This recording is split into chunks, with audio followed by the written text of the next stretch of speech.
یو کوچنی کلی د سهار غرمه. یو وخت یو سړی و چې نوم یې قادر و. هغه یو بزګر او ډېر لالچي و. یو ورځ هغه په ځنګل کې یو ښکلي مرغۍ وموندله. مرغۍ موندل. قادر به خوشحاله. واه دا مرغۍ څه ښکلې ده. مرغۍ یو هګۍ ورکړه چې په سرو زرو وه. قادر ډېر خوشحاله شو. لالچ زیاتېدل. قادر هګۍ په بازار کې خرڅوي. قادر هر ورځ یوه هګۍ خرڅلو. پیسې یې ګټلې. خو هغه هیڅکله بسنه نه کوله. ملګري نصیحت. ملګري قادر ته وایي د مرغۍ مه ویجاړو. د زموږ لپاره نعمت دی.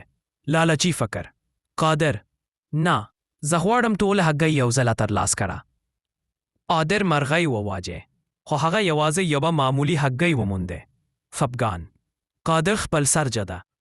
زه څه وکړم؟ زما ټوله پیسې ورک شوې. لالچ بد دی. که قادر صبر کوي وای به اوس هم یې سرو زرو هګۍ ترلاسه کړی. په خپل ګټه فکر کو. اوږدې لارې فکر وکړه.